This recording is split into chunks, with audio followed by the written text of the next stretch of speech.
This episode is brought to you by DirecTV Stream. DirecTV Stream is your home for baseball. With the most regional sports networks of any streaming TV provider, DirecTV Stream gives you the most local baseball games. And that means more doubleheaders, triple plays, and no-hitters from your local team. Watch this season's action on DirecTV Stream. Get the best of live TV and on-demand at directtv.com/baseball. Regional sports networks are available with choice package or higher and may vary by zip code and package. Not available in all areas. Compatible device required. This podcast is intended for mature audiences. Listener discretion is advised.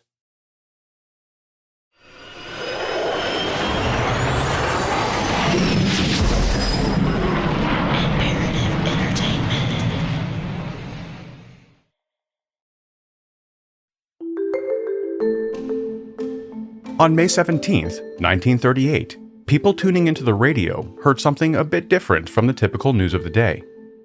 It was the first time that a game show was aired, and it would go on to revolutionize the broadcast entertainment industry.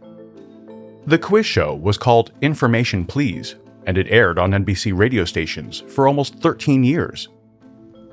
Information Please, presented each week at this time by Canada Dry, famous the world over for its fine beverages. Wake up, America. Time to stump the experts. The concept of the show was basic. A panel of experts were given a list of questions provided by the audience. If the experts could not answer the question correctly, the listener who submitted the question won $5, almost $100 today. A listener would receive $2 if their question was used in the show. Over the years, the quiz show raised the amount of the prize money and included a set of encyclopedias to keep things interesting. 2 weeks after the US premiered the first radio game show, the United Kingdom became the first country to air a televised quiz show. At 10 p.m. on May 31st, 1938, viewers were treated to a 15-minute showdown between celebrities and contestants in a program called Spelling Bee. While that show only lasted 4 episodes, its popularity demonstrated the category's potential. A year later, in April 1939, a show called Dr. IQ launched on both television and radio stations in the US. The program, which saw audience members win silver dollars if they correctly answered questions, was considered the first commercially successful quiz show. It was followed by shows like Truth or Consequences, which was the very first quiz show aired on broadcast television.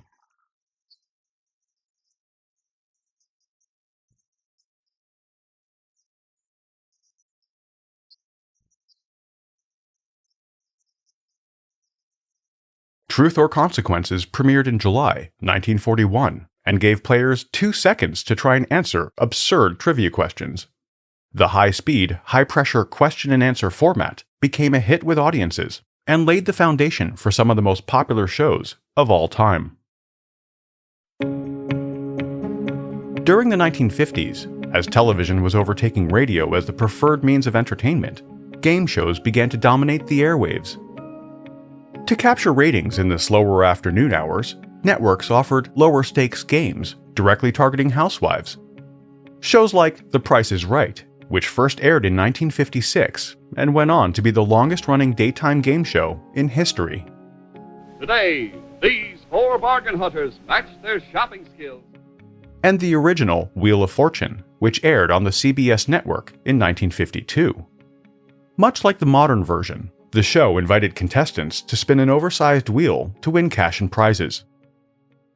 For those primetime viewers, there were high-stakes games like the $64,000 Question, which premiered on CBS in 1955, and 21, which followed a year later on NBC. Both quiz shows were based on general knowledge questions, where players would earn money for correct answers. The primetime programming became extremely popular with audiences and advertisers alike, making the quiz show the most lucrative category on television. But as the ad revenue poured in and the ratings continued to skyrocket, the pressure was mounting for show executives to keep viewers interested. After all, it wasn't so much about the questions or the responses. It was about the drama. It was about the countdown, the valuable prizes to be won or lost. Even if you weren't a contestant, as an audience member, you could still internalize the pressure. That was the magic ingredient, and show producers knew it. They just had to make sure every episode was more dramatic than the last. But how do you guarantee drama to a fundamentally predictable formula? Well, if you were a quiz show executive in the 1950s, chances were you faked the whole thing.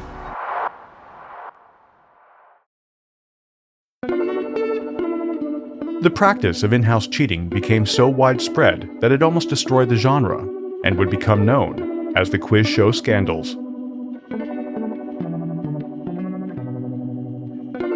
My name is Eric Crosby.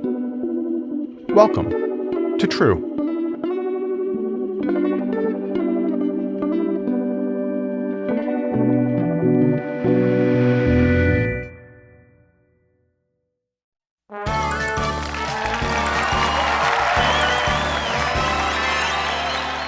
As the popularity of primetime quiz shows exploded in the late 1950s, so too did the creative ideas to attract viewers. From using celebrities as both hosts and guests to the spectacle of the returning champion, producers tried everything to keep the ratings moving upward. For high-speed quiz shows, the now ubiquitous thumb buzzer was introduced. Otherwise known as a lockout device, the buzzers ensured that only the quickest contestant would get the first guess. This, of course, added to the already high-pressure situation, resulting in even more on-air drama. Slower-paced game shows had their own tricks to ramp up theatrics. Giveaway shows, for example, like Stop the Music, which ran on ABC until 1956, invited random audience members to play for a chance to win. This seemingly simple tactic resulted in maximum audience participation, and was so effective at generating excitement, the model has been used ever since.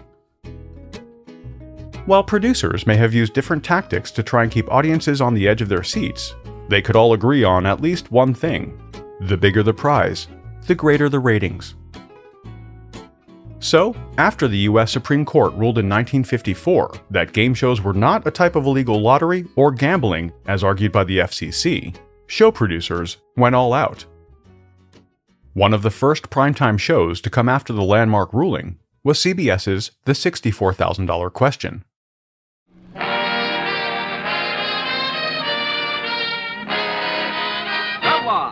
The greatest name in cosmetics presents the 1, 2, 4, 8, 16, 32, 64. Yes, the $64,000 question. It premiered in 1955 and was by far the most prize money offered by a quiz show at the time. The sizable jackpot helped catapult the show to the top of the charts. It was so popular that it quickly knocked the #1 rated television show out of its spot. That show? I Love Lucy. To win, a contestant would have to correctly answer a series of increasingly challenging questions on a specific subject. Each question came with an increasing cash prize until the player reached the final one, worth $64,000. Because of the show's popularity and the vast amount of money people could earn, winners would often become national celebrities. One of them was a young psychologist named Dr. Joyce Brothers. She became the first woman, and only the second person, to win the show's top prize, walking away with almost $135,000. That's about $1.25 million today. The brilliant doctor had not only become one of the biggest winners in quiz show history, but the publicity rocketed Joyce Brothers into fame. Please welcome America's favorite shrink, Dr. Joyce Brothers. Before her death in 2013, the creator of Pop Psychology wrote an advice column for hundreds of newspapers around the world, hosted numerous syndicated radio and television shows, and appeared on more talk shows than can be counted. Yet, while the show helped launch her career, she would later reveal that, behind the scenes, producers were behaving less than ethically. It was discovered that show execs did not want Joyce Brothers to win, and did everything they could to help her lose. Trying to knock her out at the $16,000 question, the host asked her something which was so trivial, it was unlikely that anyone would know the answer. Anyone but Dr. Joyce Brothers, that is. The question was on the subject of boxing, and thanks to her photographic memory and her husband's love of the sport, she went on to correctly answer everything they threw at her. You hear me and see me, Joyce? Yes, I can. Ready for your $16,000 question. Hope so. Okay, may I have it, please? Thank you. All right. For $16,000. I will ask the question, then I'll repeat it once, Joyce, and take the full 30 seconds to answer. I'll ask you to name these 4 famous referees. First, what referee holds the record for the greatest number of heavyweight championship fights? Next, who was the referee in the hotly debated but completely legitimate Dempsey-Tunney long count battle in Chicago? Then, what heavyweight champion decided to retire, named the 2 leading contenders for the title, then refereed the match? And finally, what man, later famous in the boxing world, refereed the comeback attempt of an ex-champ against Jack Johnson at Reno, Nevada? You have 30 seconds for your answer. Good luck, Joyce. No one could believe that the 28-year-old mother of one could possibly know that much about boxing. Skeptics began asking questions about how much a show's outcome is controlled. While there was ultimately no scrutiny placed on Joyce Brothers, it was clear something was going on to manipulate what was supposed to be a fair competition. That suspicion was validated in spectacular fashion a couple of years later, starting with another highly popular quiz show called 21.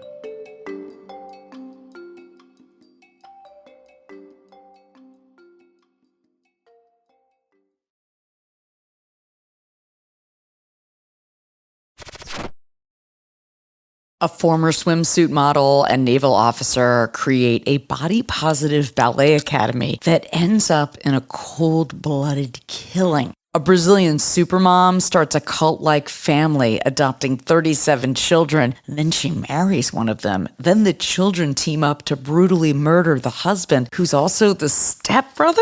Wondery's new weekly series, Scamfluencers, tells the unbelievable true stories behind some of the world's most infamous scams. From Wondery, co-hosts Sarah Hagee and Sachi Cool unpack what drove these scammers to deceive others and how our culture allows them to thrive. You'll hear how these charismatic and captivating people executed their schemes, conning people out of their money and sometimes their lives. Each season, Scamfluencers will immerse you in the shocking tale of fraudsters, their victims, and what happens when the facade comes crashing down. Listen to Scamfluencers on Apple Podcasts, Amazon Music, Spotify, or you can listen early and ad-free by joining Wondery Plus in the Wondery app.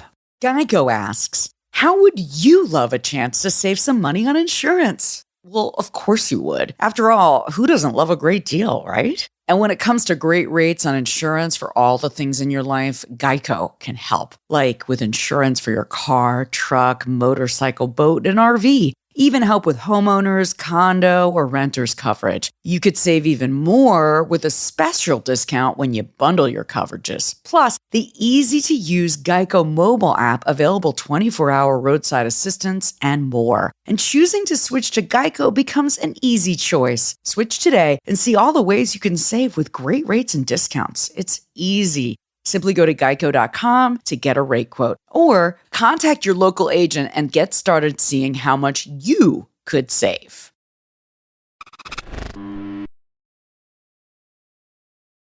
Let's meet our first 2 players as Geritol, America's #1 tonic, presents 21.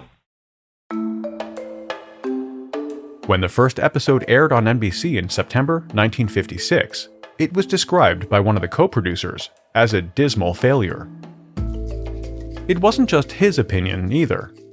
The show's sponsor agreed and threatened to pull funding if they saw the same performance next time.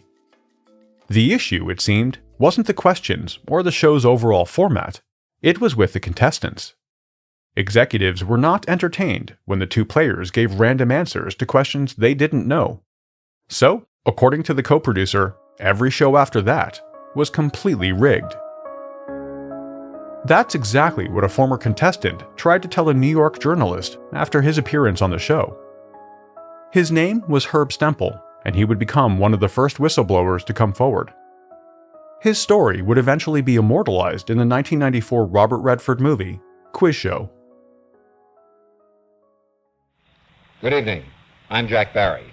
Tonight here on 21, Herbert Stemple, our 29-year-old GI college student, can win $111,500, the highest amount of money ever to be won on television.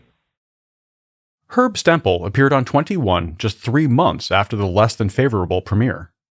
By then, show producers had figured out the new match-fixed model for the show, and Stemple was going to be their first manufactured champion. Before going on the show, one of the producers, Dan Enright, stopped by his apartment with an offer.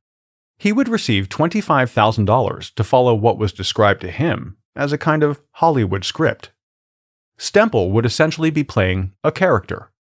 The show not only gave him the questions and answers ahead of time, but they also coached him on how to deliver his lines. He was given directions like what gestures to make and what facial expressions to use. Producers had a vision in mind for his appearance as well. They gave him a military-style haircut and dressed him in a suit a bit too small to fit comfortably. An old collared shirt with worn edges and an ugly tie rounded out the look. The whole idea was to get the audience to react to the contestants. If they did that, they were more invested in the outcome and more likely to keep watching. Interestingly, it didn't matter to producers if viewers supported a contestant or wanted them to lose. As Herb Stemple put it during an interview later on, the reason I had been asked to put on this old, ill-fitting suit and get this Marine-type haircut was to make me appear as what you would call today a nerd, a square. Show executives were banking on the audience rooting against him. The more he won, the more they hoped people would tune in to watch the know-it-all lose. And tune in they did. Tens of millions of people were watching when the 29-year-old appeared on 21 for the 6th consecutive week as the game show's reigning champion. Thanks to having all the answers provided in advance, Stemple was unbeatable. But while the plan worked perfectly at the start, the audience was growing tired, and the ratings began to slip. In an effort to reignite viewership, producers decided it was time for a change. They brought in a contestant named Charles Van Doren, an English professor and the son of a Pulitzer Prize-winning poet. The handsome and charismatic academic was the polar opposite of the show's returning champion, and, as far as producers were concerned, he was their new champion. Appealing to his ego, producers told Van Doren that his participation in the fraud would go a long way to, as they put it, glamorize intellectualism. That, and the promise of money and fame, was enough to seal the deal. Charles Van Doren made his debut on 21 on November 28, 1956, and, as producers hoped, was an instant hit with viewers. Although he was never told directly, Stemple knew his opponent was in on the fix after their first 3 games resulted in ties. It wasn't until just before the show went live a couple of weeks later that producer Dan Enright told Stemple he would be losing to Van Doren that night.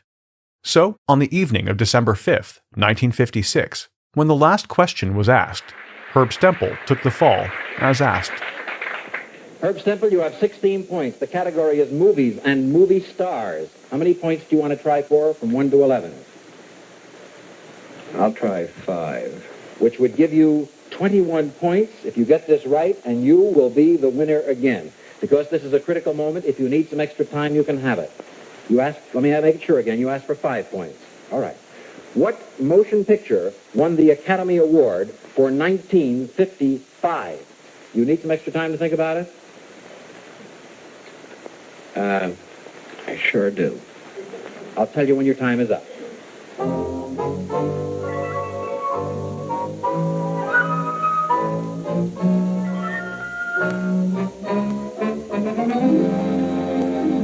Your time is up, Herb Stemple, for 5 points, which would give you 21. What motion picture won the Academy Award for 1955? I don't remember.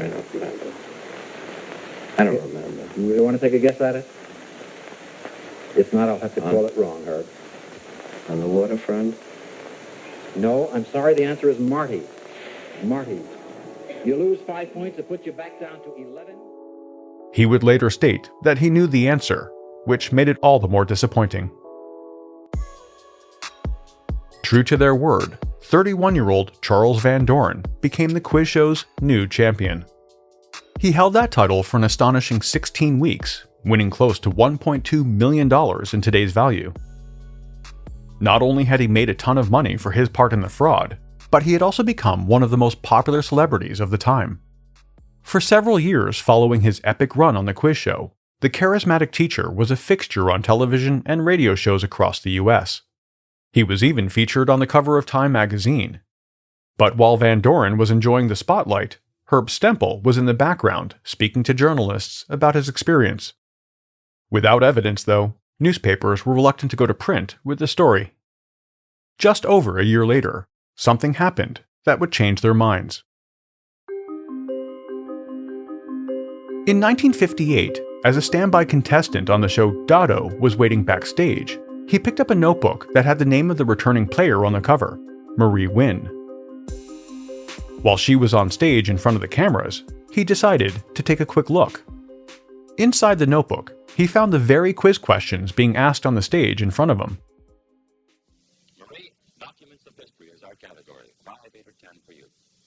Well, I did take a history course. I think I'll try 10. 10. Name the man who wrote the famous 14 points. Woodrow Wilson? That is right.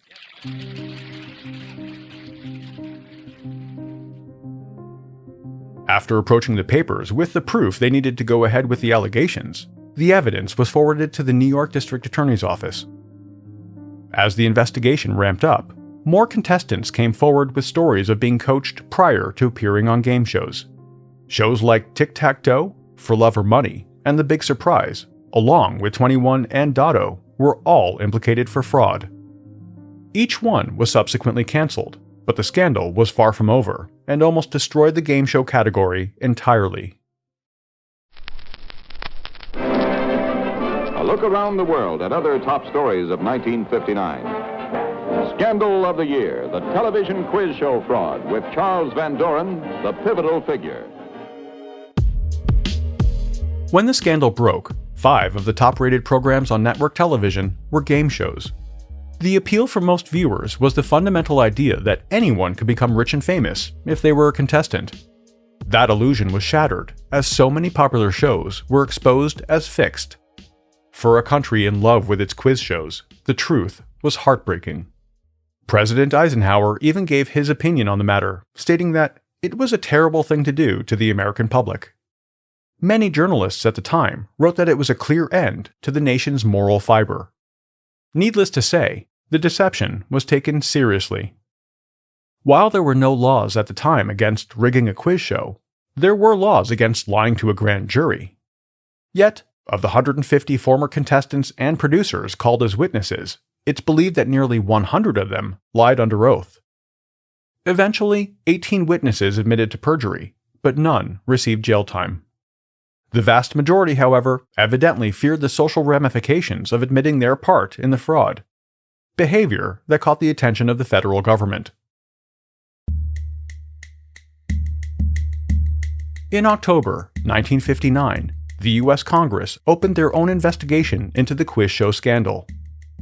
Coincidentally, at the same time the House Oversight Committee announced that they were looking into the matter, several other popular high-stakes quiz shows were immediately canceled. Name That Tune, The Big Payoff, and Top Dollar were just a few to disappear from the networks seemingly overnight. As the congressional investigation continued, witnesses who had denied everything during the New York probe were now telling very different stories. But it was one witness in particular that provided the irrefutable proof Congress was looking for. Back for the 5th week, Mr. James Snodgrass. And returning with $52,500, Mr. Hank Bloomgarten.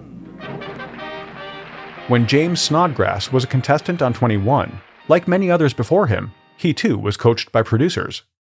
Wanting to document the evidence, Snodgrass sent himself the answers via registered mail prior to the show being aired. It was more than enough to draw a reasonable conclusion. With the facade now completely eroded by the facts, it was time for Charles Van Doren, who had remained out of the spotlight for most of the scandal, to appear in front of Congress. Until then, Van Doren had vehemently denied any knowledge of fraud. That was now over. In the Senate hearing room, the dramatic climax of the probe of fixed and rigged quiz shows. Charles Van Doren's wife and father, poet Mark Van Doren, are in the audience as committee chairman Senator Orrin Harris opens the hearing. Charles Van Doren arrives to apologize and attempt to explain to the millions whose friendship and respect he had won. Van Doren retracts his earlier denials of getting any assistance. He admits that he received dramatic coaching and the questions and many of the answers.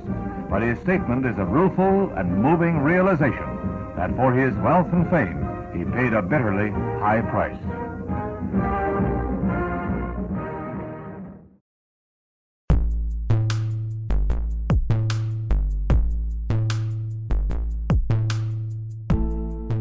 The congressional hearings of the late 1950s resulted in tighter regulations and stricter consequences. An amendment to the Communications Act of 1934 specifically prohibits any match-fixing practices within the game show industry. As a result, most of the major networks completely removed their quiz show programming. Those that did continue made changes, such as implementing caps on how much a contestant could win and how many times they could return. It would be close to 30 years before producers returned to the high-stakes, high-pressure model.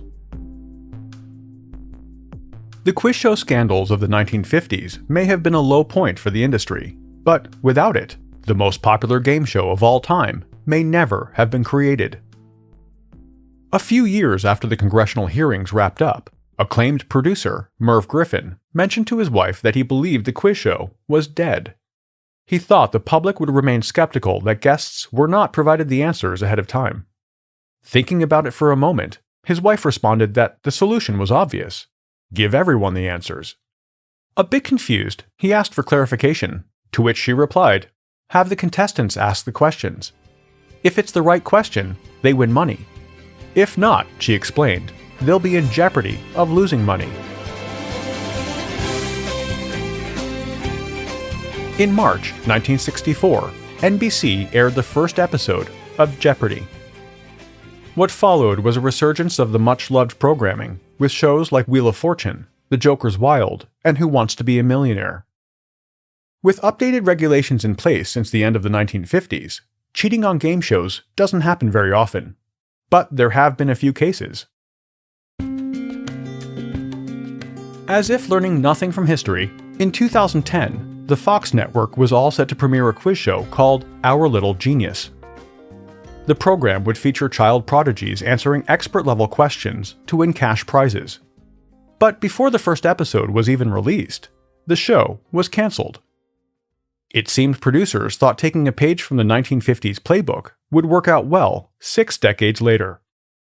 Some of the contestants and their parents were given coaching and specific answers prior to going on stage. Complaints were filed with the Federal Communications Commission by some of the parents. The case would have been the first time since the late 1950s that the FCC investigated fraud allegations concerning a quiz show. An investigation, however, was never conducted, since the show was cancelled before a single episode made it to air. Another game show-related story that made international headlines occurred in 2001 on the British version of Who Wants to Be a Millionaire. When former British Army Major Charles Ingram took the hot seat, no one expected him to win the jackpot of £1 million. After a rough start where he used up both lifelines, Ingram returned the next day and cleaned house. His flawless performance caused some to question its legitimacy, and the production company started an internal investigation. Before he could receive the lucrative jackpot, the company froze the payout until the review was completed. It was while they were studying the footage that someone noticed the coughing. As Charles Ingram debated each possible answer out loud, coughing can be heard from not one, but 2 people consistently. Who was the second husband of Jacqueline Kennedy? I would have thought that it would be Aristotle Onassis. I'm pretty confident it's Aristotle Onassis. Gentlemen versus Players was an annual match between amateurs and professionals of which sport? I think it's cricket, but I'm not sure. But the reason I think it's cricket is because I'm sure I've seen a print take cricket. One of the people was an audience member who, as it turned out, was Ingram's wife. The other cough was coming from a contestant waiting just off stage. It was clear that the coughing was timed in connection with the right answers. Unlike the cases in the 1950s, all three were charged with fraud, and after a 4-week trial, all three were convicted. They were sentenced to jail time and ordered to pay hefty fines. The production company was not implicated of any wrongdoing in the case. Another instance of a contestant making headlines for trying to play the players happened in Spain in 2014. Appearing on the popular Spanish game show, Pasa Palabra, celebrity contestant Adriana Abenya did something so obvious it was difficult to take seriously. In one of the challenges, the model and presenter was asked to identify several songs. Unfortunately, music was not a category where she had a ton of knowledge. Not a problem though. Abenya simply tucked an iPhone between her legs and let the music identifying app, Shazam, give her the correct answers. When the host noticed what was going on and confronted her, she admitted to cheating and apologized. ¿Qué tienes ahí debajo? Cristian, están haciendo trampas. Están haciendo trampas. ¿Tienes el teléfono ahí? No tiene nada. Estoy con el softball. A ver, enséñaselo. Audience members, who were watching everything unfold in real time, found the incident highly entertaining, reportedly calling it one of the best episodes of the show.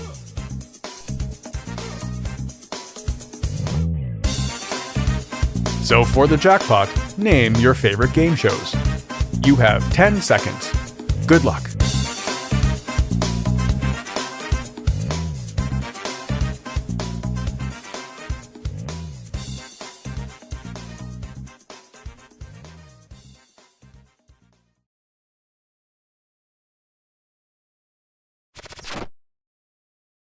We all want love, that happily ever after feeling of finding your soulmate. What if someone not only claimed they could help you find that perfect partner, they guaranteed it? Jeff and Shalia, a young couple famous on YouTube, teach about twin flames, a deep romantic connection with your perfect ultimate partner in their videos.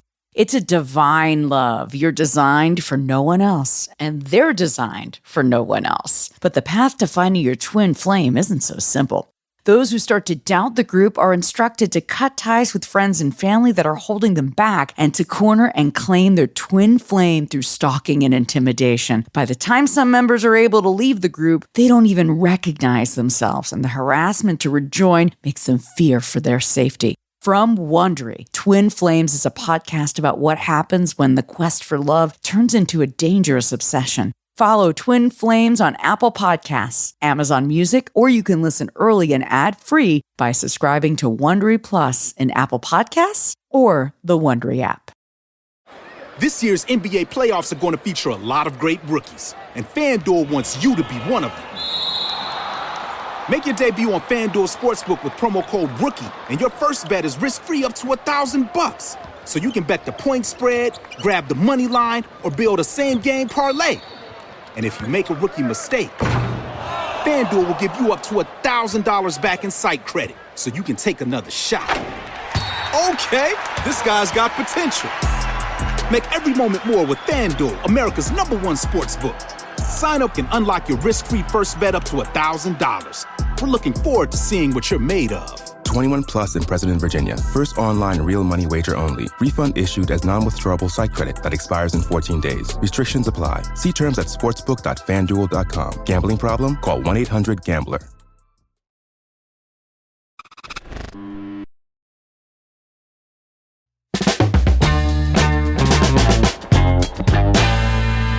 Ashamed, think something new under the sun. You can't take back them things you already done. No. You blame things that you do on somebody else. No. But they all see is you need help. Oh, but still you try so hard to cover up your games. You try